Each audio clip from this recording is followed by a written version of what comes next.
Les invisibles. Juin 2020.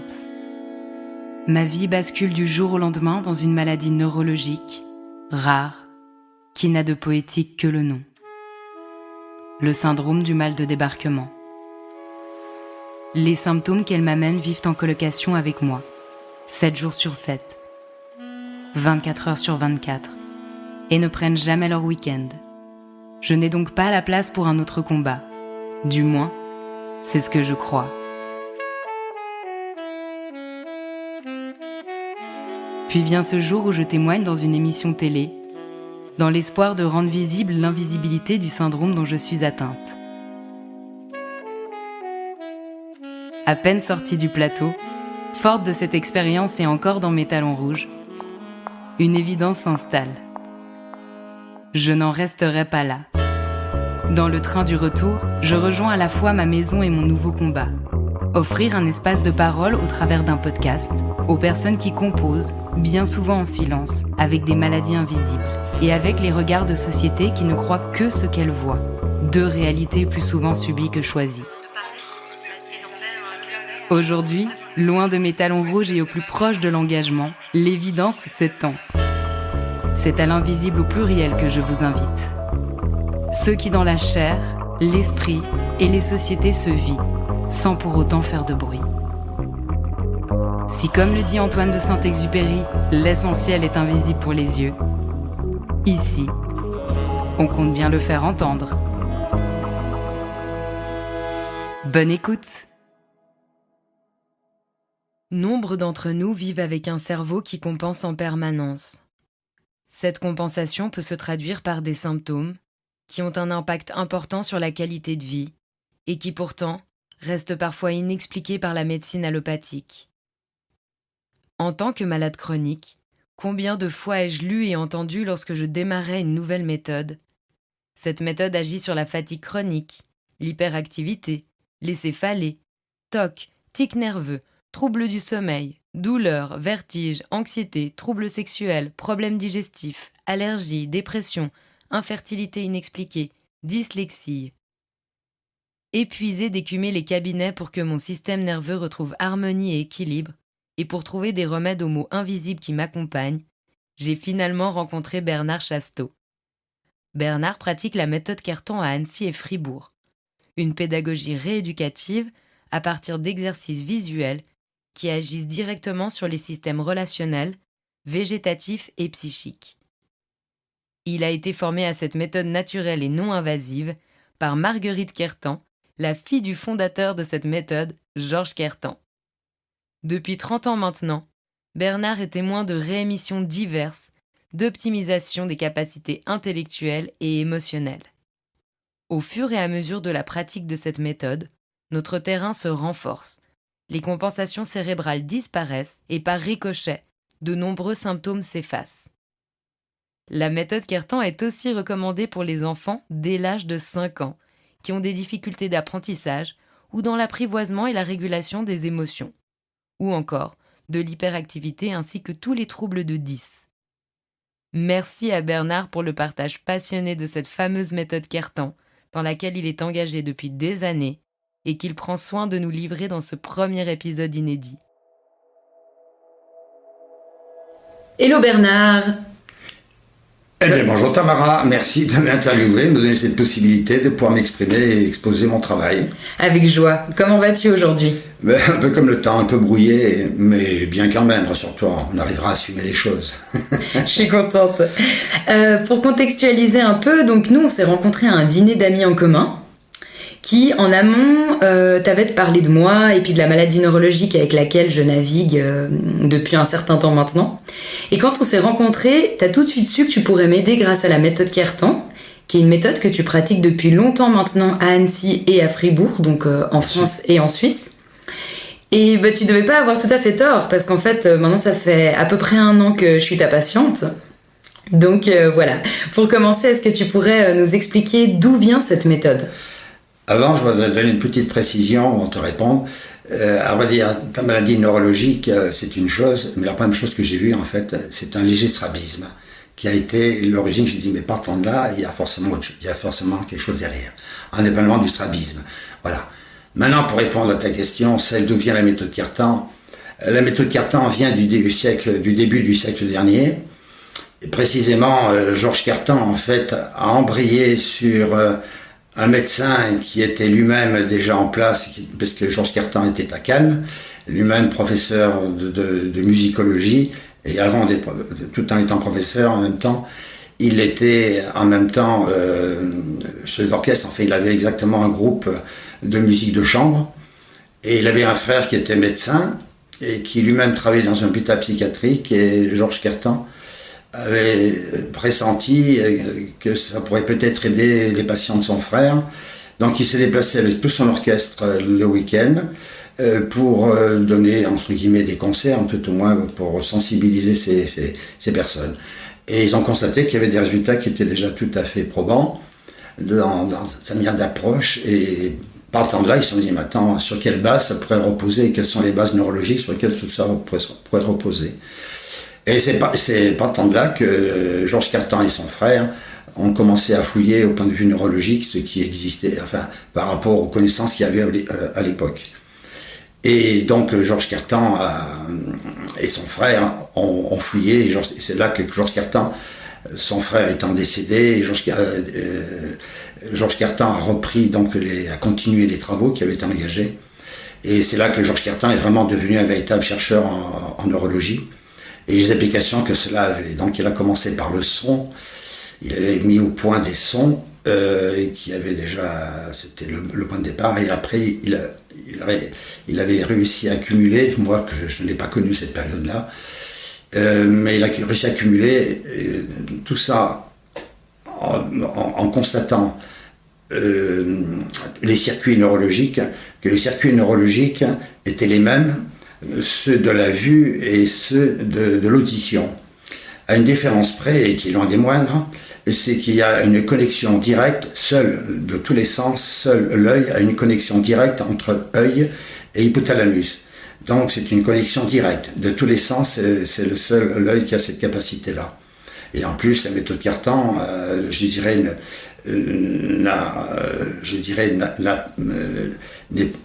bien sûr, il y a des appareils, mais les appareils ne transforment rien. Il n'y a aucune modification. Le sujet qui regarde les tests Cartan sont en connexion directe. Ce sont des tests qui sont complètement naturels, puisque c'est à la base de couleurs, puisque ce sont des ronds que l'on regarde, mais au fond des ronds, il y a des couleurs qui sont elles-mêmes à base de poudre de fleurs, ce sont donc des couleurs qui sont, je dirais, au point de vue vibratoire, les plus subtiles, pour les sujets qui sont extrêmement réactifs nerveusement. Donc c'est ce qui convient le mieux, évidemment. Et puis l'autre, il y a des lettres, et ce sont des lettres qui elles-mêmes sont écrites à l'encre du Chine. C'est assez intéressant parce que du coup, ce que tu dis, c'est que Georges Cartan, à la base, il était musicien. Absolument. Donc il n'était pas du tout dans le domaine de la neurologie. Pas du tout. Et est-ce qu'il est devenu neurologue à force de recherche ? Est-ce qu'il s'est formé à ça d'une manière ou d'une autre ? Alors, Georges Cartan, c'était une époque un peu différente de celle d'aujourd'hui. Autrefois, les médecins étaient peut-être moins débordés qu'aujourd'hui et peut-être plus à l'écoute, peut-être aussi. Mais donc, Georges Cartan a toujours travaillé en parallèle avec des médecins. Car lui-même, évidemment, on ne lui a pas fait plus de cadeaux que ça. C'est-à-dire que pour vérifier son travail, on l'a confronté dans un lycée qui s'appelle le lycée Carnot à Cannes, comme avec l'autre grande école auquel il appartenait. On l'a mis en double aveugle, c'est-à-dire qu'on a pris une classe à la moitié en début d'année qui allait pratiquer la méthode Cartan, et puis l'autre moitié qui, elle, ne pratiquait pas du tout la méthode Cartan. Et puis ils ont pu ainsi vérifier, donc une approche un peu plus scientifique, un peu plus rigoureuse, pour vérifier vraiment parce que bien sûr, en parallèle, il avait déjà des enfants, il y avait des adultes qui étaient déjà en traitement chez lui, bien évidemment. On ne lui a pas fait crédit comme ça du jour au lendemain, faut pas se faire d'illusions. Le monde n'est pas meilleur hier qu'aujourd'hui. Est-ce qu'il a quand même changé de statut ? Est-ce qu'il a été vu comme un neuropédagogue à un certain moment ? Oui, son statut officiel, il n'a pas passé les diplômes de neurologie, mais son statut a fait que l'expérience et le temps a fait que c'est un homme qui avait pignon sur rue. et qu'on n'hésitait pas à consulter. Il faut bien penser qu'à l'époque de Georges Cartan, donc au milieu du siècle dernier, il n'y avait absolument pas toutes ces thérapies d'aujourd'hui. Il faut bien penser que sa fille, Marguerite Cartan, avant qu'il ait l'orthophonie, la logopédie, la psychomotricité, enfin toutes ces méthodes de rééducation aujourd'hui, elles n'existaient pas à l'époque. Donc ils ont eux-mêmes déjà mis en place toutes ces approches déjà. Donc déjà ils aidaient les enfants au point de vue scolaire, oui. C'est intéressant parce que ça montre aussi que c'était une époque où on pouvait être légitimé grâce à l'expérience, le terrain, oui. Et pas que au papier. Absolument, le diplôme, bien sûr, avait sa valeur, bien évidemment, autrefois, comme aujourd'hui d'ailleurs, le label et comment appelle-t-on ça, l'estampille avait de l'importance, comme aujourd'hui. Mais disons qu'aujourd'hui, il y a quand même une écoute qui est un peu plus large, peut-être des fois un peu trop large d'ailleurs, mais car je pense qu'il y a beaucoup de choses qui s'immiscent là-dedans et qui n'ont pas forcément vocation, je dirais, à une profondeur. On peut toujours effectivement trouver quelques petits résultats, mais il ne faut pas exagérer non plus. Donc on a un peu contextualisé la méthode Cartan, mais en vrai, elle consiste en quoi, de manière très concrète? Eh bien, la méthode Cartan, elle travaille à partir d'arc réflexe. L'arc réflexe, c'est l'élément premier de la vie. Tant qu'il n'y a pas un arc réflexe, tant que l'enfant n'a pas crié, n'a pas fait son premier cri, donc il commence à mettre en mouvement et la respiration, et le cœur, et ainsi de suite, tout se met en même temps, et tout ça ne peut se faire. Bon, bien sûr que la vie était déjà avant, mais puisqu'elle était dans le fœtus. Mais disons que les choses s'expriment d'autant plus à la naissance, et notre vie ne dépend que de l'arc réflexe. L'arc réflexe, c'est le mouvement de vie. C'est le système neurovégétatif ? Entre autres, mais il n'y a pas que ça. Il y a le système psychique, il y a le neurovégétatif, il y a aussi, l'aspect aussi physique. Les choses sont absolument complètes. Un arc réflexe ne se limite pas à un seul aspect, il est complet. Et la méthode Cartan, justement, par l'approche, en fait, la méthode Cartan, on démarre à partir de l'œil. L'œil, pour nous, n'est qu'une porte d'entrée. On n'est pas du tout ophtalmo, on n'est pas du tout orthoptiste, on n'est pas du tout ça. Toujours pareil, le travail Cartan ne peut intervenir que s'il n'y a pas d'infection, de malformation ou de lésion. Tout ça, c'est la médecine pure. Mais disons, tout ce qui est rééducatif. Notre travail, c'est une rééducation et rééducation et renforcer un terrain et développer aussi. Car des arcs réflexes, c'est exact, nous sommes modestement que des professeurs de gymnastique neuronale. Quelle que soit notre morphologie, si nous allons dans une salle de sport ou sur un terrain, quel que soit notre équipement au départ, avec l'entraînement régulier et progressif, nous arriverons tous à devenir effectivement des athlètes. On n'ira peut-être pas tous aux Jeux Olympiques, mais on sera tous capables de développer des capacités. Tout le monde peut le vérifier dans son quotidien. C'est certain. Donc, est-ce que tu peux quand même un petit peu plus développer en quoi ça consiste ? Ça agit sur ces arcs réflexes ? Alors, dites-vous bien que dès que vous regardez, il y a un stimuli. Le stimuli, donc, il part de l'œil. Cette stimulation va se prolonger sur le nerf optique.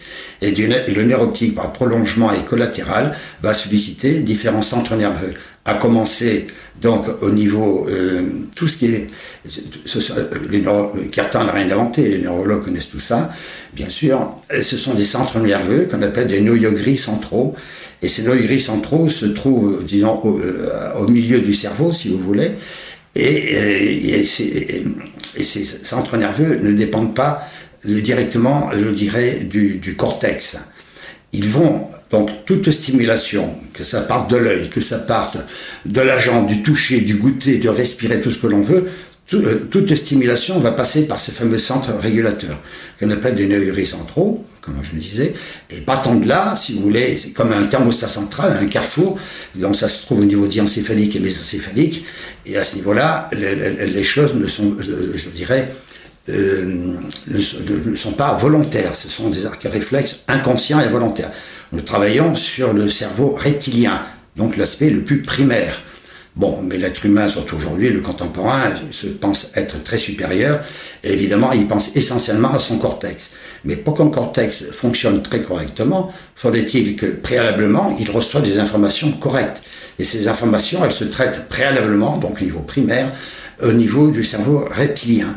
C'est pour ça que nous arrivons directement au cerveau reptilien.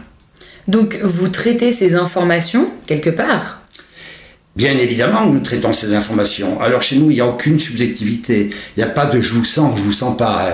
Mon état personnel ou l'état du sujet, lui, l'état du sujet, ça va se refléter quand il va percevoir les tests. Moi, personnellement, je ne suis qu'un accompagnateur, je ne suis qu'un guide, si vous voulez. Comment travailler, la manière de regarder, la manière de traiter, et faire des corrections appropriées. Donc, effectivement, le message nerveux, lui, va traverser, disons, cet thermostat central pour aller, effectivement, stimuler le cortex. Car à toute stimulation, il y a forcément une réponse. Et la réponse, elle ne pourra venir que du cortex. Mais il est évident que si l'information primaire arrive au cortex d'une manière, je dirais, complètement incohérente, personne ne veut mal faire. Mais entre vouloir et pouvoir, il y a une certaine dichotomie. Ce qui veut dire que si la stimulation primaire qui arrive au cerveau n'est pas correcte, le cerveau, lui, comme personne ne voulant mal faire, tout le monde va essayer de bien faire. Donc chacun va essayer de donner le meilleur de lui-même. Mais entre vouloir et pouvoir, c'est ce que je vous disais. Ça veut dire que votre cortex va en permanence compenser ce qui ne se fait pas d'une manière spontanée, correcte. Et ouais, comment cette... Parce que là, tu disais, le cortex va compenser, c'est ça ? C'est exactement ça. Mais ça se manifeste comment, cette compensation, nous, en tant qu'être humain ? Parce que c'est vrai qu'on ne connaît pas forcément cette méthode, la neurologie. Comment on peut se dire, ah là, j'ai mon cortex qui compense ? Mais vous vous rendez pas compte, dans votre quotidien, vous n'avez aucune conscience de ça, ça se fait automatiquement. C'est-à-dire que vous essayez d'être le plus adapté possible à une situation, votre réaction va être, soi-disant, le plus adaptée. Mais entre ce que vous percevez et la réalité, il y a une certaine dichotomie. C'est pour ça que quand on fait notre bilan, au départ, donc le premier entretien qui est d'abord un bilan, on fait d'abord un bilan général, au point de vue neurophysiologique. Hein. Et les tests que l'on vous fait passer, c'est eux qui vont donner la réponse. Quand je vous montre un test où il y a 4 ronds, vous en voyez que 3, il y a une certaine anomalie. Ou quand de 4, vous en voyez que 2, il y a une certaine anomalie. Et quand vous avez des tests, quand vous avez des ronds qui se rentrent dedans, il y a une anomalie. Quand vous avez des ronds, imaginez, vous avez des ronds qui se croisent. Imaginez si je vous dis D-O-G-E, et que vous me disiez D-G-O-E. Vous vous rendez compte, vous inversez. Donc vous imaginez bien que votre cortex, il est loin d'être dans une harmonie et de restituer la réalité. Vous déformez la réalité, mais vous vous en rendez absolument pas compte. C'est intéressant, mais moi je vais te taquiner encore plus. Comment les gens, ça se manifeste, de quelle manière cette compensation ? Est-ce qu'on peut le voir au niveau du corps ? Il y a des symptômes, des ressentis ? Eh bien, oui, alors, il y a des manifestations pour ceux qui ont des manifestations, quand c'est suffisamment marqué, mais il y a beaucoup de gens qui ne se rendent absolument pas compte que dans le quotidien, ils compensent. Quand vous avez des sujets qui sont complètement excités, complètement amorphes, ou bien complètement incohérents, excusez-moi, malheureusement, c'est une réalité quotidienne. Mais ils ne se rendent pas compte, pour eux, c'est la norme. Donc être amorphe, par exemple, ça pourrait dire être dans une fatigue chronique ? Par exemple, tout à fait. Excité, ça pourrait être de l'hyperactivité. Tout à fait, absolument. Est-ce que tu pourrais citer d'autres choses un peu comme ça qui te viennent en tête ? Eh bien, malheureusement, vous savez, les gens qui ont des céphalées, par exemple, bon, eh bien, beaucoup de gens, ils ont beau prendre, moi, pour me citer, je prends un exemple, bien sûr, je ne vais pas citer de nom, mais j'ai une personne qui était responsable un CHUV qui pourtant avait accès à tous les médicaments, ça faisait 15 ans qu'elle avait une maux de tête incroyable, qui donc avait accès à toutes les médications possibles et qui n'arrivait pas à trouver de réponse. Et c'est une dame courageuse, et je pourrais dire quand elle a arrêté de travailler, c'est que vraiment elle n'en pouvait plus, ce qui était quand même plutôt rare. Donc c'est une personne qui m'est arrivée chez moi par recommandation, et effectivement au bout de 2 ans elle ne sait plus ce que c'est qu'un maux de tête. On a mis 2 ans, mais il a fallu ça. C'est hyper beau. Du coup, toute manifestation du corps qui sont par exemple des céphalées, des insomnies, des TOC, de l'allergie, de la déprime, de l'anxiété, de la dyslexie, pardon. Bien sûr. Tout ça, ce serait de la manifestation d'un cerveau qui compense, d'un cerveau qui s'épuise. Alors, imaginez, il peut y avoir une certaine fatigue. Vous savez, moi j'ai assisté, parce que j'avais une amie qui était orthophoniste, et qui me permettait de pouvoir assister à des séances. Quand vous aviez l'enfant, elle était là avec la feuille de papier et les crayons à la main, Et l'enfant, mais je dis même pas au bout de 2 minutes, l'enfant il commençait à se coucher sur la feuille, il n'en pouvait plus tellement celui de moi dernier effort. Alors la pauvre orthophoniste, elle peut avoir toutes les compétences qu'elle veut. Quand le sujet n'est pas capable de tenir, je dirais, la moindre résistance, ce que je veux dire. Combien d'enseignants vous disent, mais votre enfant, il a tout à fait des capacités, mais malheureusement, écoutez, il tient 10 minutes, il tient 1 heure, mais après on peut plus rien lui demander. Il faut vite qu'il aille courir, il faut qu'il aille sauter dans tous les sens. Et je peux vous dire que les pauvres enseignants, beaucoup d'enseignants sont très courageux. Alors bien sûr qu'on a trouvé des palliatifs à ça. Bien sûr qu'aujourd'hui on a des médicaments, on citait Ritaline, Concerta et d'autres. Bon voilà, tout le monde est content. On remplit une ordonnance, l'enseignant est content parce que c'est une fiche la paix, il n'a pas la pression des parents. Enfin bref, chacun a son niveau de conscience. Mais en réalité, je suis pas si sûre que tout le monde est content avec ça, donc c'est assez intéressant de pouvoir voir les alternatives. On t'en parlait un petit peu tout à l'heure de en quoi ça consistait aussi concrètement dans la séance, mais peut-être on peut en parler un petit peu plus moi aussi en tant que patiente. Donc en fait, quand on arrive dans une séance avec toi, il y a plusieurs appareils, oui. C'est des sortes de trépieds, on pourrait dire de manière... Parce que c'est moi, je les ai mis sur les trépieds, parce que moi j'ai fait adapter un appareil qui en fait en fait 3.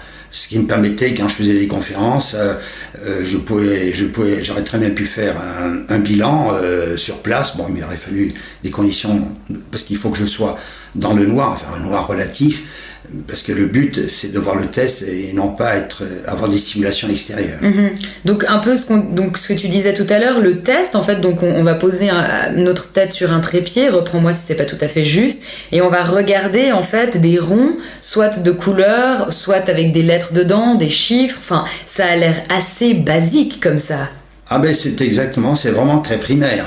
Mais mine de rien, nous avons quand même une base malgré tout minimale ophtalmologique, c'est-à-dire que nous travaillons sur les trois distances proximales. Nous avons la distance à 30 cm 35 qui est pour la lecture, au niveau végétatif à 60 cm et au niveau physique à 1 m 20.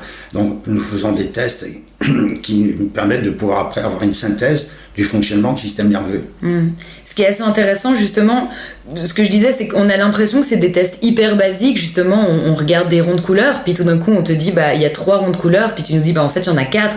Moi ça m'étonne beaucoup parce que j'ai toujours eu une vue optimale, à chaque fois on me dit mais voilà, il n'y a pas besoin de lunettes, tout va super bien, 100% les tests, mais en attendant j'arrive à une première séance et je vois 3 ronds au lieu de 4. Donc c'est assez fou parce qu'on pourrait avoir un côté pas dédaigneux, mais se dire c'est vraiment quelque chose de hyper basique, mais en fait on se rend compte qu'on peut ne pas réussir un test qui a l'air très simple de prime abord. Alors effectivement, l'approche est vraiment très primaire, c'est clair qu'elle a peu évolué. Alors je pense que j'ai des confrères qui ont fait faire des appareils plus sophistiqués, mais là c'est au niveau de l'esthétique. Il y en a peut-être même qui les ont modifiés de là que ça repose sur les fondements cartants. Ça c'est une autre paire de manches, c'est pas moi d'en juger. Mais je peux constater par contre ce qui convient ou pas. Alors, il faut bien penser que ces petits ronds tout simples, mais ce sont des ronds, nous travaillons sur les 2 modes de vision binoculaire et vision simultanée. Vision binoculaire, c'est quand nous avons les 2 yeux qui travaillent en même temps, et la vision simultanée, c'est quand chaque œil travaille séparément. Et ces tests tout simples, vous voyez, en ophtalmologie, et si vous avez, pendant un enfant, ce qui paraît le plus courant, et si vous avez un enfant qui est constaté chez l'ophtalmologue comme quoi il a un œil qui est beaucoup plus faible, et l'autre qui voit mal, et l'autre qui est beaucoup trop fort, qu'est-ce qu'on fait? On bouche l'œil le plus fort pour obliger l'œil faible à travailler. Modestement, Cartan a trouvé une posture de travail qui est absolument magique, c'est qu'il met une petite barrette en face, comme au milieu du nez, si vous voulez, ce qui permet de séparer chaque œil. Et ce qui est vraiment magique, c'est que effectivement, chaque œil est obligé de travailler. Celui qui est habitué à rien faire, est obligé de travailler. Celui qui est habitué, là pour le coup, à compenser, il va être obligé de réfréner ça. Et donc, il va y avoir une rétroaction. Et tout notre travail repose là-dessus, sur la vision binoculaire et la vision simultanée. Et le but de mon travail, c'est de pouvoir arriver à équilibrer les 2 yeux. D'ailleurs, les tests finaux, il n'y a plus du tout de possibilité de compensation. Et chaque œil, les tests doivent être parfaitement équilibrés avec les 2 yeux bien grands ouverts. Donc quand on arrive une première fois, on fait un bilan avec toi, c'est-à-dire qu'on passe plusieurs tests différents. Tout à fait. Là, tu arrives à nous dire un peu des choses qui dysfonctionnent, par exemple, des douleurs. Moi, tu m'avais sorti, je me souviens, des douleurs de règles, des problèmes digestifs, des problèmes de sommeil, enfin voilà, plein de choses comme ça. C'est assez hallucinant. Même plus loin que ça, même sur un plan psychique, je peux savoir un sujet qui est à la base d'un burn-out, d'une dépression, et même sur un terrain suicidaire, et même un terrain alcoolique. Ce qui est un peu rare, mais récemment, j'ai eu le cas. Ouais. Je n'ai pas dit la chose comme ça, je dis, il pourrait y avoir peut-être un terrain alcoolique, et la personne me répond, mais je suis alcoolique. Et la durée des séances, c'est combien de temps? Alors, la durée des séances est de 30 minutes, bien qu'aujourd'hui, certains de mes confrères ont considéré qu'il fallait modifier les choses. Eh bien, les choses, c'est que Cartan, lui, il ne s'est pas contenté d'une petite observation sur 6 mois ou 1 an. Cartan a fait 23 ans de recherche. Croyez-moi que des dizaines et des centaines de tests ont été modifiés et le comportement, tout était observé. C'est-à-dire qu'il faut entre 25 minutes et 35 minutes, il faut 25 minutes minimum pour pouvoir inscrire un arc réflexe. Et au-delà de 35 minutes, on fatigue le système nerveux. C'est pour ça que la cote mal taillée était de 30 minutes. Et les séances sont pas forcément en individuel, c'est-à-dire qu'on peut être plusieurs dans la salle autour de ces appareils. Bien sûr. Et puis parfois on discute même ensemble. Ça peut arriver, tout à fait. Et alors il y a des sujets suivant l'évolution dans leur training. Ça s'appelle un training. Leur training voulant dire entraînement.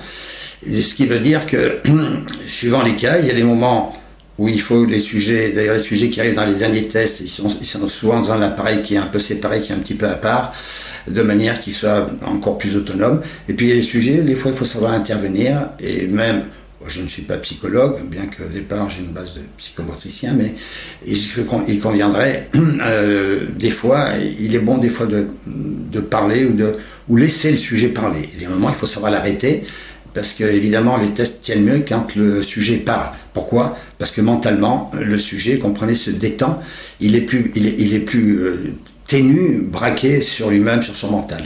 Moi j'ai quand même une question, parce que j'en parle donc depuis une année de cette méthode autour de moi, autant à des médecins, des spécialistes, des amis, enfin l'entourage quoi. Il n'y a pas une seule personne qui ne connaît cette méthode. Comment tu expliques ça? Ben, moi, je trouve que c'est tout à fait explicable, car on est dans un monde d'abord extrêmement spécialisé. Et la méthode Cartan, d'ailleurs, c'était le point de départ de Cartan. C'est Cartan se rendait compte que la médecine allait de plus en plus vers,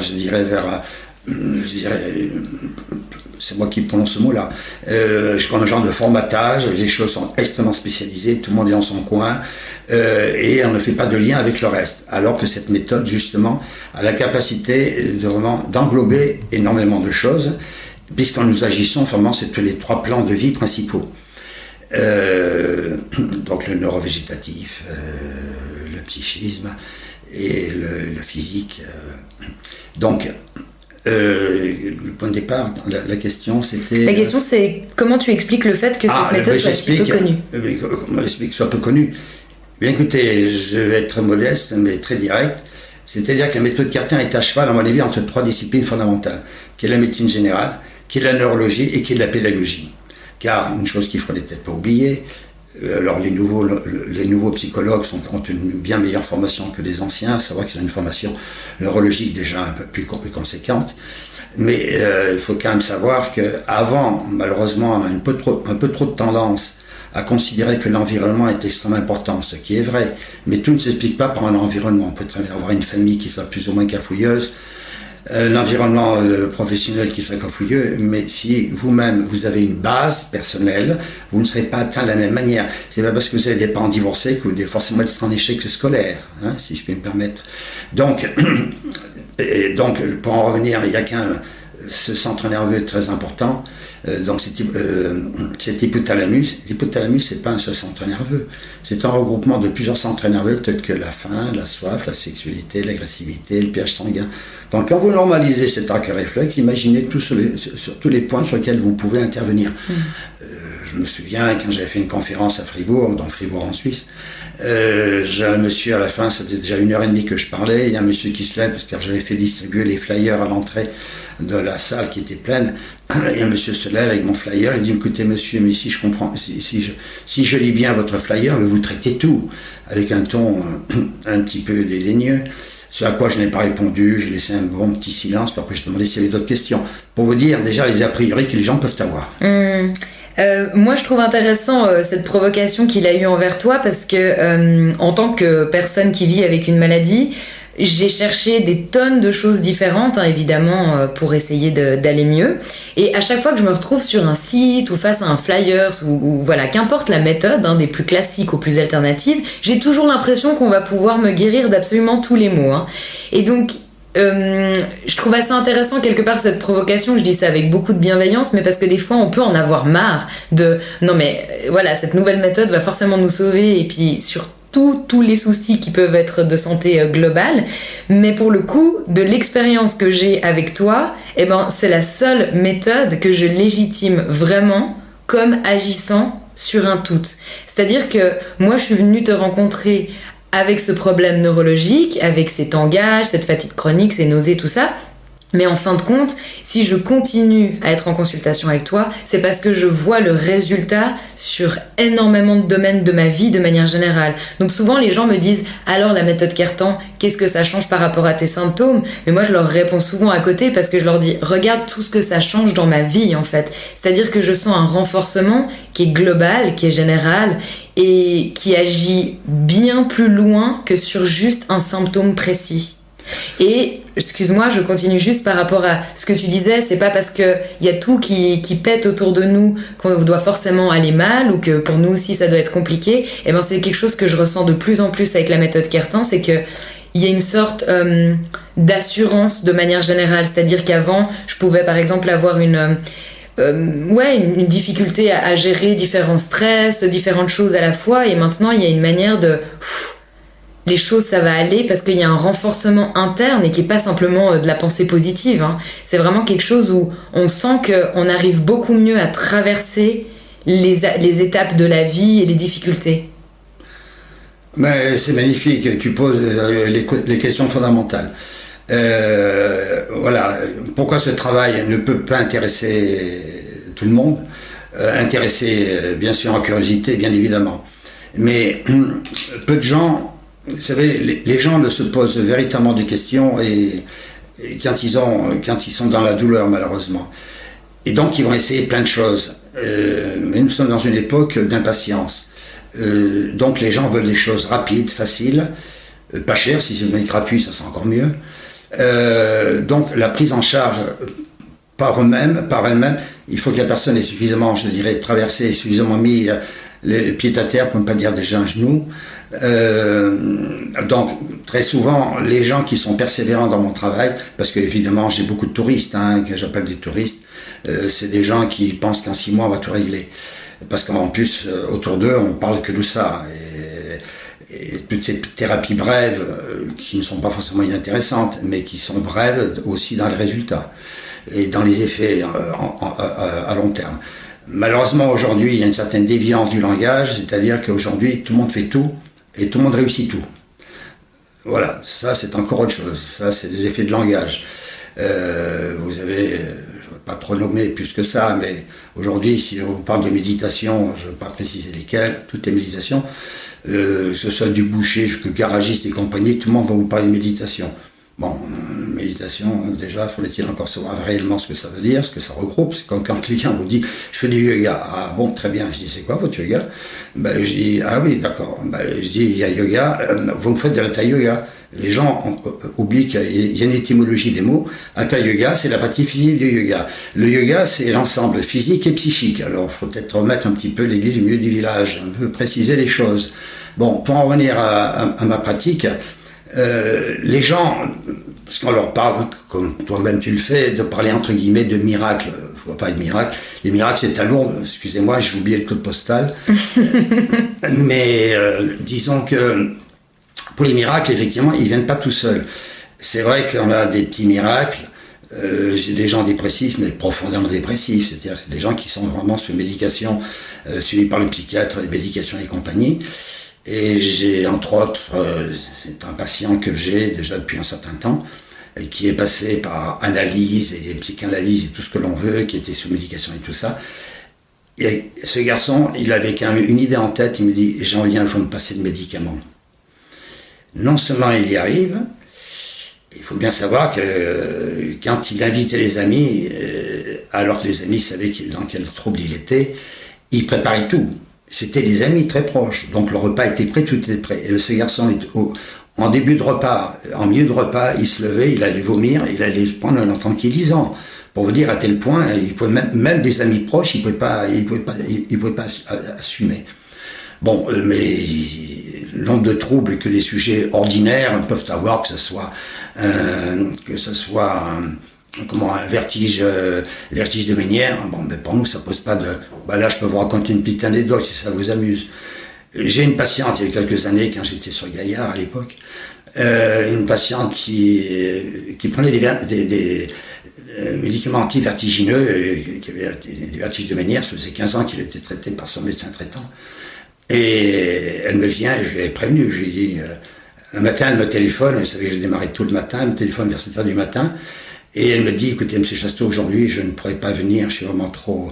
J'ai le ciel qui est en bas et le sol qui est au plafond.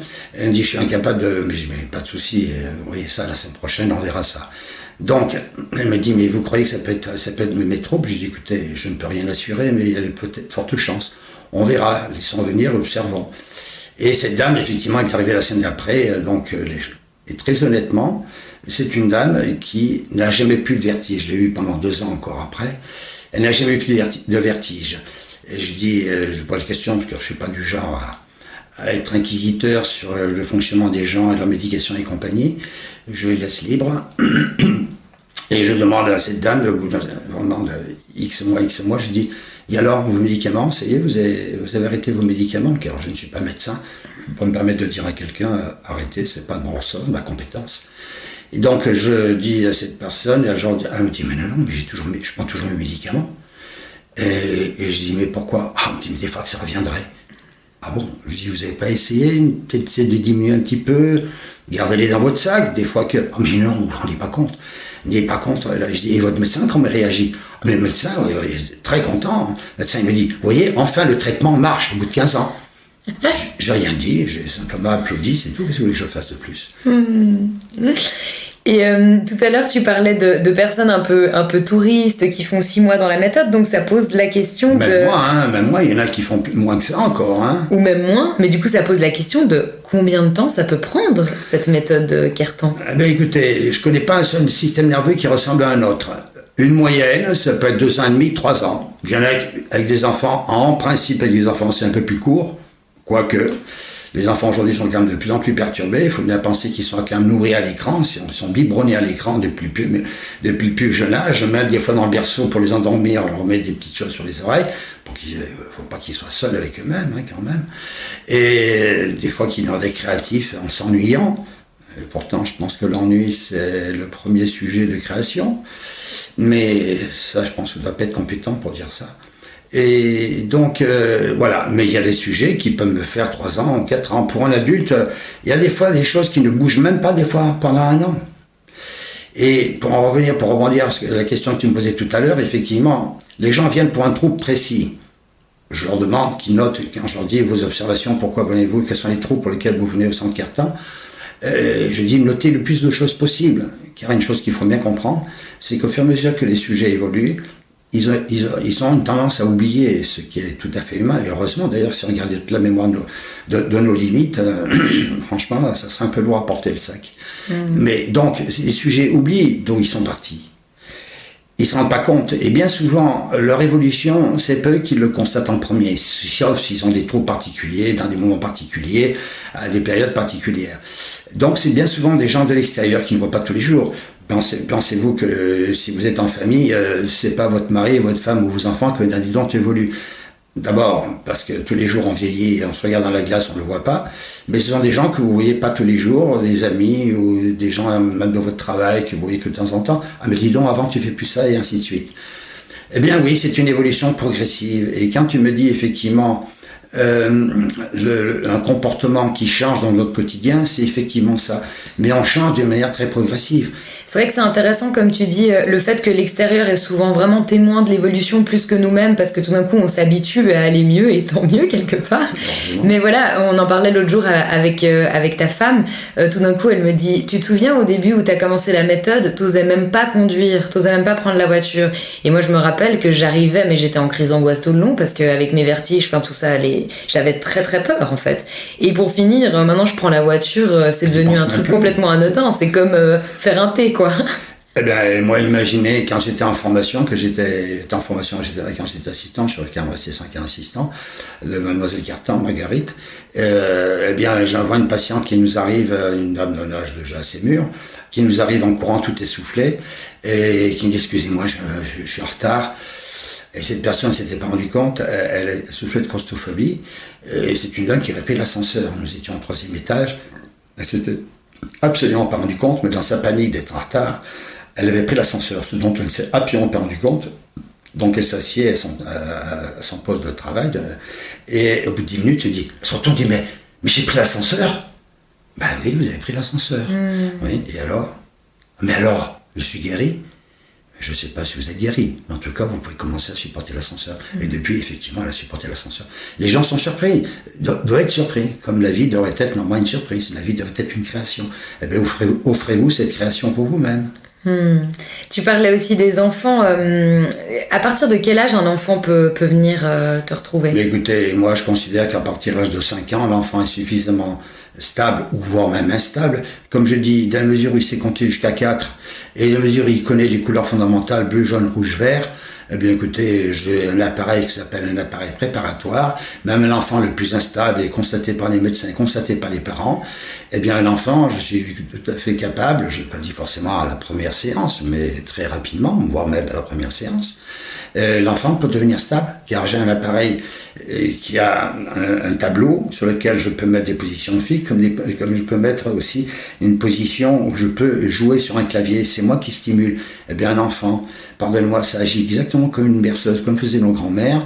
Quand l'enfant est agité ou n'arrive pas à s'endormir ou autre, eh bien moi je le stabilise tout doucement avec des petits ronds, avec des couleurs qui vont bouger, ainsi de suite. Et l'enfant est complètement happé, il a une attitude d'attention qu'il ne connaît pas autrement. Il est évident que si on lui met un écran, c'est sûr que ça va sûrement l'agiter un peu plus que mon tableau. Et pour quelle raison un enfant viendrait en consultation? Ben, tout simplement, il y a plein d'enfants qui sont tout à fait instables. C'est principalement ça, qui ont des difficultés d'apprentissage et d'attention, qui ont des difficultés au niveau scolaire, alors que les enfants qui sont considérés comme des enfants intelligents, et même ceux qui n'ont pas forcément un QI, il ne faut pas avoir, et bien souvent des sujets qui ont des QI sont des sujets qui ont une difficulté au niveau émotionnel. Et ça, je ne connais pas beaucoup de méthodes qui peuvent vraiment apporter quelque chose sur le plan émotionnel. Et je sais si c'est important. Et apparemment, tu disais aussi, c'est une méthode qui agit sur tout ce qui est en 10. Oui, absolument, tous les types de 10, oui, absolument. 10 physique, 10 calcul, 10 orthographique, absolument, toute nature de 10, oui, absolument. On parlait justement du fait qu'en moyenne, ça peut durer entre 2, 3 ans et demi, 4 ans, comme ça, c'est 2 fois par semaine, juste pour quand même le préciser. Absolument, donc c'est pour ça que c'est un travail qui n'est plus du tout adapté au monde d'aujourd'hui, et c'est la raison pour laquelle peu de gens en parlent, parce que évidemment, je vous dis, tout le monde préfère prendre un petit cachet le matin, plutôt que de venir s'enquiquiner 2 fois par semaine pendant 30 minutes, à venir faire des petits ronds. Car il faut bien penser que rien ne remplace, je dirais, un exercice. L'exercice, c'est comme un mouvement, c'est comme une gymnastique, et c'est comme un pianiste, comme n'importe qui. Et s'il n'y a pas d'entraînement, excusez-moi, le muscle ne va pas se développer, la souplesse, l'article ne va pas se développer. Une chose qu'il faudrait quand même pas oublier, c'est que une cellule nerveuse, ça se termine par des dendrites. Et tout le monde aujourd'hui, quel que soit le niveau médical auquel les sujets appartiennent, tout le monde va vous parler de plasticité corticale. Mais Cartan, il a déjà découvert ça il y a plus de 50 ans. Quand on parle de plasticité corticale, mais pour ça, il faut développer des connexions. Et les connexions, vous les développez par le stimuli. Et le stimuli, c'est incontournable. Vous ne pouvez pas le faire par la pensée suffisamment. Ou alors, il faut vraiment de la grande capacité de concentration. Croyez-moi, pour ça, il y en a beaucoup qui rêvent. En tout cas, c'est intéressant parce que les résultats peuvent être miraculeux, mais c'est tout sauf une méthode miracle. C'est-à-dire qu'en fait, c'est 2 à 3 ans d'investissement, Complètement. 2 fois par semaine, Bien sûr. et on n'est pas sur 2-3 séances qui vont nous changer la vie, mais j'ai l'impression que c'est beaucoup plus réaliste quelque part. On est bien d'accord, mais aujourd'hui, le monde n'est plus du tout raisonnable. Aujourd'hui, on est dans le rêve, et on entretient le rêve. Les gens, plus personne n'est capable de rester chez soi. Si vous ne partez pas le week-end, si vous ne partez pas à l'autre bout du monde, j'ai l'impression que vous avez perdu votre temps, vous n'avez pas fait de vacances. Voilà, et en plus, il faut en parler aussi autour de soi. Je suis parti à tel endroit. Ah, très bien, ça change un peu. Il y a un monsieur qui s'appelait Saint-Exupéry, il disait les plus beaux voyages, j'en ai fait à l'intérieur. Mais ça n'intéresse pas tout le monde aujourd'hui. Mais alors, avec un tel investissement, Bernard, est-ce que tu peux garantir un résultat sur l'état de santé de tout un chacun et toute une chacune? Non, ça, malheureusement, je dois constater, j'ai des sujets qui bloquent. Bien sûr, ça arrive. J'ai pas peur de le dire, on n'est pas à Lourdes. Mais il faut quand même bien constater que ces sujets-là n'ont bien souvent pas conscience, mais il y a quand même des points sur lesquels ils ne veulent pas regarder ou ils ne peuvent pas regarder leur mode de fonctionnement. Il y en a qui se gardent des valeurs, qui se disent des valeurs pour eux, c'est des valeurs familiales, des valeurs sociétales, des valeurs de respect ou d'ambition. Excusez-moi, on ne viole personne, on ne respecte que, je dirais, on suit le rythme de chacun. Celui qui ne veut pas, ou qui a peur, ou qui veut absolument garder certaines valeurs qui ne lui correspondent absolument pas, en tout cas qui lui empêchent toute évolution, je peux rien faire, je peux pas le battre. Mais du coup, voilà, tu dis que en fait, les personnes pour qui ça peut être compliqué d'évoluer dans le processus, c'est quand même, à un moment donné, il y a des idées arrêtées, il y a quelque chose comme ça qui bloque.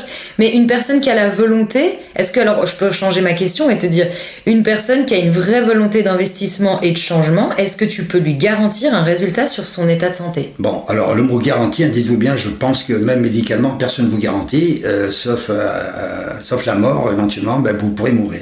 Bon, moi, j'en suis pas là. Mais une personne qui a une vraie volonté. Alors, il y a volonté. Il y a volonté et puis aussi, vouloir. Alors, dans volonté, il y a une chose qui est intéressante, mais dès qu'il y a volonté, dès qu'il y a vouloir, il y a tension. Que les gens n'ont pas à comprendre. Même dans regarder mes tests, comme je dis, j'apprends aux gens à comment regarder les tests. Quand vous avez un regard sur les tests, comme je dis, un regard en bec d'aigle, vous voulez tout prendre, tout réussir et tout prendre pour. C'est pas comme ça qu'il faut faire. Il faudrait, pour prendre une phrase bouddhique, c'est pas vous qui allez à l'image, c'est l'image qui doit venir à vous. Autrement dit, vous devez avoir un regard suffisamment détaché. Alors ce que je vous dis là, on vous parle de ça aussi dans la méditation et tout ça. Mais là, vous avez un test où vous êtes confronté à une réalité très physique. Chez moi, on n'est pas dans le subjectif, il n'y a pas de je vous dis vous me plaisez pas, c'est pas le problème. La manière d'être, et tout doucement, le fait d'apprendre à regarder, de vous laisser pénétrer par le test, ça va modifier votre arc réflexe. Et votre arc réflexe va forcément agir sur ce fameux centre nerveux, qui eux-mêmes, à force de recevoir un débit d'énergie nerveuse qui est totalement différent, va modifier, comme par hasard, votre regard, et va modifier surtout vos vibrations au point de vue neurologique. Mais du coup, c'est vrai que quand on parle de tout ça, qu'on voit les résultats sur les gens, moi aussi en tant que patiente, ça agit donc sur le domaine psychique, émotionnel, physique, les comportements changent, on arrive à mieux vivre avec l'entourage, il peut y avoir un chaos face à côté de nous et on arrive mieux à le traverser. Du coup, cite-moi une bonne raison pour pas pratiquer cette méthode. Eh bien, que les gens sont impatients. Oui, la première des qualités, c'est l'impatience. Que les gens veulent des résultats spectaculaires, et puis les gens veulent continuer à rêver. Mais est-ce que ça c'est une bonne raison? Je ne suis pas sûre. Moi je voulais rebondir par rapport aussi à ça. Une fois tu m'as dit il y a beaucoup de personnes qui rentrent dans la méthode Kértan en faisant une activité professionnelle et ils en sortent et ils font autre chose. Comment tu peux expliquer ça? Je suis pas sûr de bien comprendre la question. Tu m'as dit une fois, par exemple, tu peux avoir un patient qui arrive et qui est médecin. Oui. Et puis après ces 3 ou 4 ans de méthode Kértan, il ressort et il est journaliste. Ah oui, alors je peux Comment tu expliques ça? Alors je me souviens pas avoir abordé une question comme ça avec toi, mais qu'importe. Il faut bien penser qu'il y a des gens qui sont mal à l'aise avec eux-mêmes, tout en ayant une profession tout à fait bien cadrée, bien ciblée, et qui se rendent compte qu'ils sont pas forcément, en osmose avec eux-mêmes. Et tout doucement, ce travail, vous mettant en harmonie et en phase avec vous-même, vous donne la force de pouvoir, vous avez l'énergie, vous avez la force et la stabilité nerveuse et émotionnelle pour oser. Ça, c'est un vrai miracle. C'est que les sujets osent être eux-mêmes. Vous avez des sujets qui ont une timidité pas possible, ou qui ont une agressivité pas possible, et qui tout doucement commencent, puisqu'ils commencent à être apaisés avec eux-mêmes, ils osent être eux-mêmes. Et ils osent, par exemple, se confronter à leur famille, oser contester des valeurs de la famille, contester des valeurs de la société, contester des valeurs professionnelles, et ainsi de suite. Ils osent s'émanciper au final. Mais, tout simplement, ils osent s'émanciper. Ils sortent de l'adolescence. Certaines peuvent passer effectivement en période d'adolescence. Quand je dis ça, c'est parce que je préviens, c'est pas automatique, mais les sujets qui démarrent le travail chez moi, comme je les préviens toujours, je les dis tout bien, que la cellule nerveuse, par nature, elle enregistre tout. Pour peu donc le négatif comme le positif. Pour peu qu'on lui propose une stimulation naturelle, elle va expurger ce qui est contraire à son harmonie. Donc les sujets qui peuvent passer, ça peut durer qu'un week-end, comme ça peut durer plusieurs semaines. Le sujet va devenir, le sujet qui soit enfant ou adulte, peut passer par une phase entre guillemets crise, en tout cas un comportement accentué dans les défauts. Mais ça ne durera pas. C'est un nettoyage, on appelle ça une catharsis. Ce qui me vient un peu en tête, j'ai l'impression, je veux pas tomber dans le cliché en disant ça, mais que la méthode Khertan, elle permet aussi de sortir du fait de subir la vie, mais d'en devenir vraiment acteur et actrice et de vivre pleinement sa vie. Mais c'est exact. Le problème, c'est que malheureusement, ces phrases, on les trouve un peu dans toutes les thérapies aujourd'hui. C'est pour ça que je mettais un peu des... Nous, on pouvait le dire il y a quelques années en arrière. Aujourd'hui, j'ose même plus le dire parce que ça fait vraiment... Ça fait le ramasse-tout. On a l'impression que c'est ramasse-poussière de tous les comportements. Mais c'est un peu comme trouver sa place. Alors, c'est exactement ça. Mais ça comme je dis, c'est pas une chose qui se décrète. C'est une chose qui se constate. Qui se sent. Et qui se vit. Mais ça, voilà, naturellement, vous allez avoir des attitudes, des actes et des interrogations et je dirais des élans que vous n'avez jamais osé. Parce que vous commencez à être en paix, vous devenez curieux de vous-même, vous devenez créateur de votre vie, c'est ce que je dis, vous devenez créateur de votre vie, et je n'exagère pas en disant ça. Mais ça se fait pas comme ça du jour au lendemain. Et c'est pas une psychothérapie. Parallèlement, je peux dire des choses, des fois je peux accentuer sur un mot ou sur un petit développement, mais ce n'est pas une psychothérapie à proprement parler. Dans mon expérience de patiente de la méthode Khertan, en tout cas, ce que je peux aussi ressentir, c'est un ancrage en fait. Il y a une sorte de verticalité, et ce qui pour moi est d'autant plus, humoristique, c'est peut-être pas le terme, mais voilà, en tout cas c'est particulier parce que moi je le sens pas cet ancrage dans le corps vu que je tangue en permanence, et en même temps je sens vraiment quelque chose qui s'ancre très très fort. C'est un axe. Vous devenez quand on vous parle effectivement en hatha yoga, quand on vous dit vous êtes dans votre axe, vous êtes dans votre bassin, mais c'est exactement ça. Je peux même prendre une image, mais qui est une véritable image. Et j'ai une personne que j'ai déjà depuis quelques temps qui me dit je commence à me tenir droit. Mais droit physiquement. Et c'est un garçon qui est régulièrement chez son ostéopathe et ainsi de suite. J'ai même eu un cas que je n'aimerais pas, c'est un garçon qui n'a fait que 6 mois chez moi, un fils de famille qui le travail, il le connaissait que pour se dépasser, pour récupérer les chèques, puisque papa avait mis en place ce qu'il fallait pour que ses jours soient assurés, qu'importe. Et c'est un homme qui se dépassait que pour ramasser les chèques. Et entre autres, il y avait des restaurants et compagnie. Eh bien, c'est un garçon que j'ai vu, vraiment vu physiquement, qui était tout le temps penché quand il était là pour ramasser les chèques. Et il était toujours baissé, courbé à moitié, et il avait des massages, si c'était pas tous les jours, c'était au moins tous les 2 jours.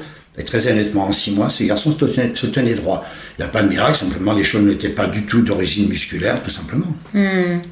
Je dérive un peu, mais aussi on parlait une fois dans ton cabinet, j'espère que cette fois-ci tu t'en souviens, d'infertilité et de sa hausse ces dernières années. Et tu m'as dit que la méthode Khertan, elle peut aussi avoir un impact sur l'infertilité. Mais du coup, c'est-à-dire, parce que c'est vrai que ça peut être rassurant pour nous de connaître un petit peu que tu puisses étayer tes propos là autour, notamment parce qu'il y a beaucoup de malades chroniques qui ont parfois où il y a un impact sur la fertilité? Alors, faut être modeste, hein, je veux dire par là que, effectivement, car médicalement, que ce soit du côté de l'homme, que ce soit du côté de la femme, que médicalement, il n'y a pas de raison, je dirais, médicale pour que la procréation, la création se fasse, c'est qu'il y a d'autres blocages. Et effectivement, quand il y a un déblocage au niveau, je dirais, de l'hypothalamus, car l'hypothalamus, je dirais, n'est pas branché directement, mais a une partie de connexion avec l'hypophyse. L'hypophyse, c'est la glande hormonale. Donc, l'hypothalamus, quand il commence à y avoir une détente émotionnelle, ceci peut déclencher effectivement le cycle, effectivement, pour la création. Donc, ça va agir sur l'hypothalamus. Alors, il y a plusieurs choses qui peuvent jouer. Je me souviens quand j'étais assistant, il y avait une dame dont le mari faisait, c'était dans le Midi, la formation, il allait systématiquement tous les week-ends à la montagne. On lui a dit, mais ce problème de dépression agit effectivement sur le cycle de votre femme, et c'est un homme le père était gentil, c'est tout, cet homme, mais il comprenait pas grand-chose à sa femme, et on lui disait, mais fichez-lui la paix pendant 6 mois, et oubliez, laissez-la au niveau de la mère, ne lui créez pas effectivement ce stress, et ainsi de suite.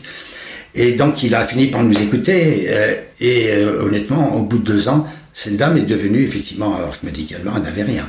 Et effectivement, mais j'ai accompagné comme ça 2 dames à l'accouchement, j'étais pas le père, hein. Mais j'ai pu accompagner ces dames, tout à fait, oui, bien sûr, ça peut agir. Je trouve chouette. Même, pardonnez-moi, mais je précise aussi que des fois, il y a souvent un choc émotionnel qui peut se jouer. Il y a des personnes, tout simplement, elles changent de partenaire, alors qu'avec leur mari ou leur partenaire qui depuis un certain temps n'avait jamais pu être enceinte, elles changent de partenaire et comme par hasard, elles sont enceintes 3 mois après. Mais je trouve aussi intéressant ce que tu dis par rapport à l'hypophyse et l'hypothalamus parce que ça permet aussi d'être moins dans la culpabilité de l'individu. Aujourd'hui, on peut souvent dire quand il y a des soucis d'infertilité, c'est que émotionnel, il faut que tu fasses telle et telle chose pour te dépêtrer de telle et telle chose émotionnelle. Et en fait, ça peut être des choses qui sont purement physiologiques. Oui, mais un physiologique qui n'a pas de, je dirais, physiologique, mais qui est bloqué, qui est coincé par des arcs réflexes et qui ne fonctionne pas correctement. Totalement. Mais comme je te disais aussi avant, c'est vrai qu'il y a beaucoup de personnes qui vivent avec des maladies chroniques où il y a un impact sur la fertilité, donc ça fait aussi du bien à entendre que ça peut, la méthode Cartan... Bien sûr, mais je vous dis bien... je suis pas un homme du miracle, hein. Lourdes, je vous ai dit, j'ai pas le code postal, mais non. C'est vrai qu'on peut agir sur beaucoup de choses, mais encore faut-il aussi que les gens ont une intégrité psychologique. Beaucoup de gens ne s'en rendent pas compte, mais ils biaisent avec eux-mêmes, et ils biaisent dans leur vie, qu'elle soit privée ou sociale. Beaucoup de gens sont dans le biais. Sinon, j'ai vu dans ton flyers, je te cite, alors je crois que c'est toi qui l'as écrit, un individu qui dispose de 100% de ses capacités nerveuses peut gagner jusqu'à 50% de ses capacités intellectuelles. Est-ce qu'on peut réellement disposer de 100% de ses capacités nerveuses? Je suis pas sûr que ce soit moi qui ai écrit ça, hein, entre parenthèses. Hein. C'est possiblement une citation dans ton flyer. Voilà, ça effectivement c'est un flyer, mais je n'ai fait que reprendre un flyer qui a été écrit par le docteur, je ne sais plus comment, qui est à Paris. Et c'était du temps avec monsieur Franck Giraudot d'ailleurs, parce que je le trouvais juste et bien développé, c'est pour ça que je le trouvais intéressant. C'est un flyer que je ne donne pas dire au sujet lambda, c'est un flyer que je donne pour les gens un peu spécialisés, le corps médical, éducatif et autres. J'en suis d'autant plus touchée. Mais par contre, quand on a augmenté les capacités intellectuelles, attention, je vais être très précis, le sujet a déjà sa propre intelligence, mais le fait de libérer effectivement les tensions au niveau du cerveau reptilien donne effectivement des capacités. Le cerveau n'étant plus crispé à gérer, disons, les choses ordinaires de la vie, il peut se libérer pour remplir les fonctions supérieures. Voilà, dans ce sens où effectivement on donne pas l'intelligence aux gens, on leur rend simplement ces capacités d'intelligence. C'est joliment dit. Je me disais, t'as quand même dépassé depuis longtemps l'âge de la retraite. Pour quelle raison tu pratiques encore? À 18 ans, je vois pourquoi je me mettrai à la retraite, pour commencer. Et je veux dire que j'ai quelques passions dans la vie, dont la première, c'est celle d'aider les autres. Ce travail ne m'épuise pas physiquement, psychologiquement, des fois les journées sont un petit peu plus ou moins chargées, bien sûr, surtout quand j'ai beaucoup de patients, mais je veux dire, je ne sens pas la fatigue. La fatigue nerveuse, c'est une chose, mais psychiquement, quel soulagement de voir un vrai sourire, de voir quelqu'un qui prend sa vie en main. Et dites-vous bien, la personne me nourrit en même temps. Pour moi, je considère c'est comme un vrai pédagogue. À mon avis, il a sa fatigue effectivement de journée, mais quel enrichissement quand il voit un enfant qui comprend, un enfant qui sourit et qui prend confiance en lui et qui est heureux d'apprendre. Eh bien, moi, j'apprends des autres aussi. Je ne suis pas tout seul. Pour moi, c'est un échange, c'est une dynamique mutuelle. Et c'est joli d'entendre ça parce que t'as quand même ta petite carapace, Bernard. Tu joues au dur, mais au final, t'es un grand sensible. Oui, mais comme je dis, quel que soit mon état, je ne fais jamais passer dans mon travail mes états d'âme. Si je dois en avoir, je serai toujours à l'écoute. Quand je franchis la porte du cabinet et quand je pars, je suis apaisé. Quand je rentre, mes problèmes, si j'en ai, je les laisse à la porte. Et quand je quitte le cabinet, je ne prends pas les problèmes des patients. Je suis libre. Toi aussi, t'as pratiqué pour toi-même cette méthode Cartan. Complètement. Je dois dire que pour ma part, j'ai mis 2 ans et demi. Et dites-vous bien que, je le dis modestement, parce que j'ai fait quand même d'autres approches avant, entre autres. J'ai été extrêmement guidé par un éveilleur. C'était une éveilleuse qui est décédée maintenant. Une femme très connue, même à l'étranger jusqu'aux États-Unis. Est-ce que tu serais d'accord de la citer ? Je peux dire Marie-Louise Raillet, qui refusait de se faire prendre en photo et qui refusait toute publicité. C'est une personne d'une intégrité.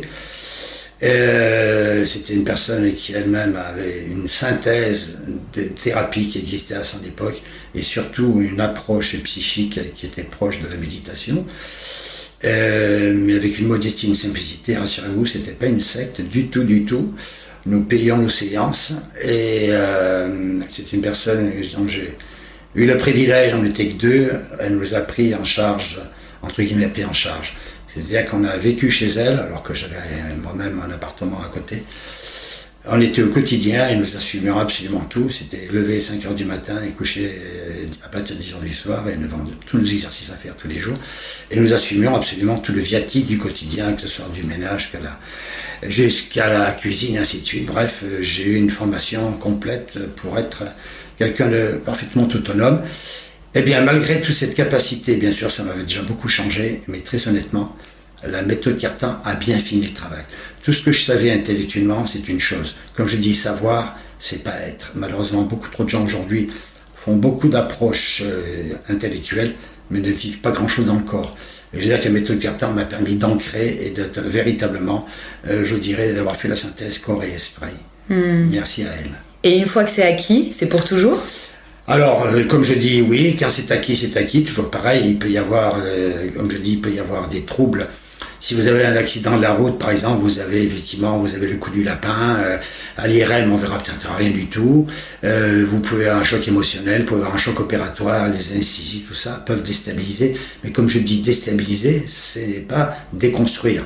C'est-à-dire qu'avec quelques séances, j'ai eu le cas, j'étais encore assistant, une dame qui avait eu effectivement un accident avec le coup du lapin et tout, elle avait fait donc tout ce qu'elle pouvait, ostéopathie, massage et compagnie, donc c'était en France donc, et elle avait donc, elle arrivait à son terme au niveau de la sécurité sociale, au bout de 2 mois, elle devait reprendre son travail impérativement, donc elle allait reprendre son travail, mais au bout de 3 heures, elle n'en pouvait plus, elle ne tenait pas.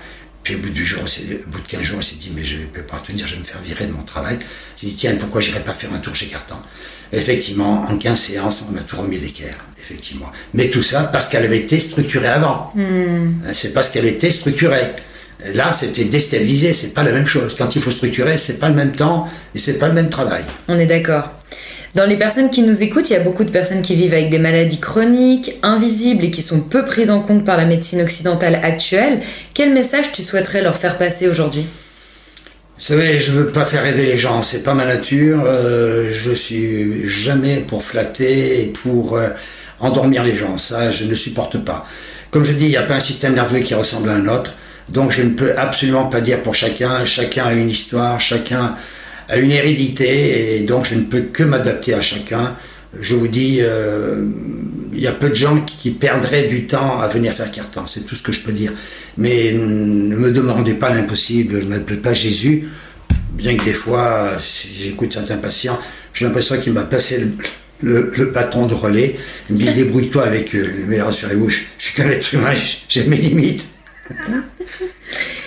Et là, on sort un peu de ton côté neuropédagogue qui parle de la méthode Kertan. Ce podcast, donc, il s'intitule Les Invisibles. Et quel rapport entretiens-tu, toi, avec l'invisible ? Je suis pas capable de me prononcer par rapport à ça parce que j'ai eu des expériences personnelles dont je parle très rarement, parce que surtout aujourd'hui, il y a beaucoup de mode par rapport à tout ça.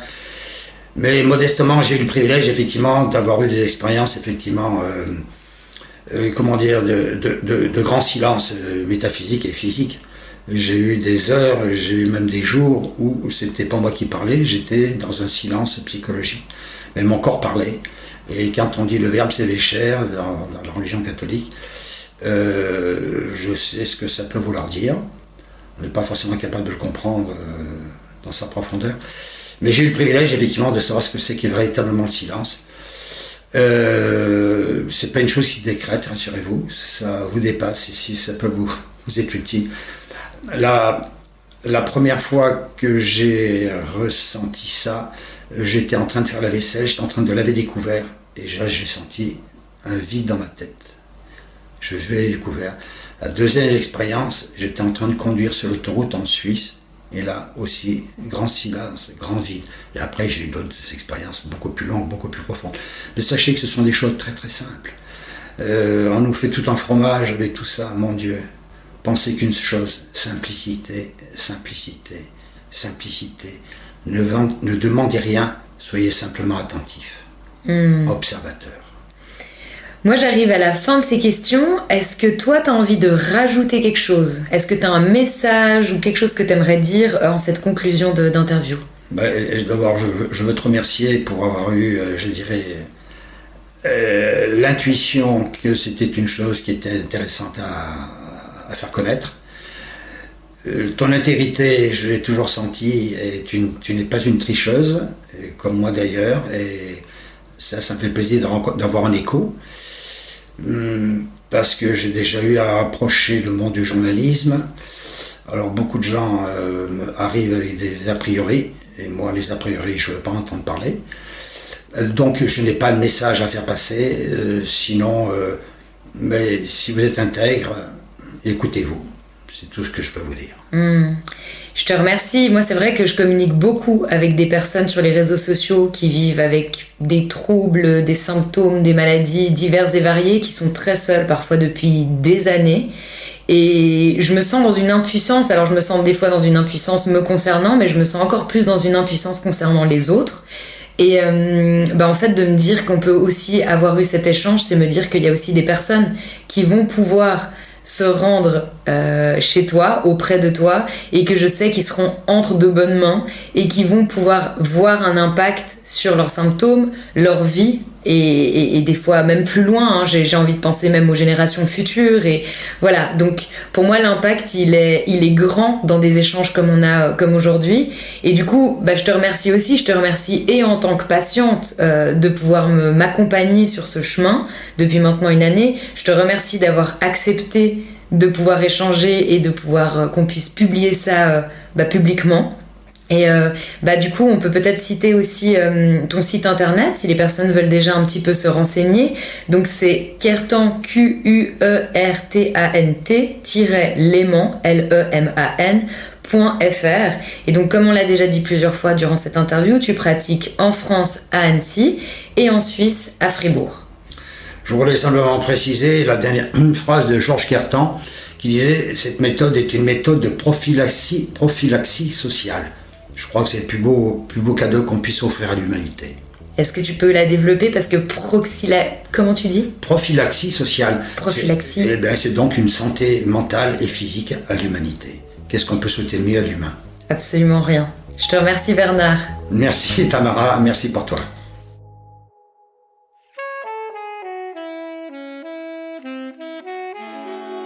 Merci de soutenir ce podcast en vous abonnant pour ne manquer aucun épisode et en lui donnant 5 étoiles sur vos plateformes d'écoute préférées. Rencontrez mes invités et découvrez tous les engagements de la communauté Les Invisibles sur le compte Instagram Les Invisibles Podcast. Ensemble, continuons à visibiliser l'invisible.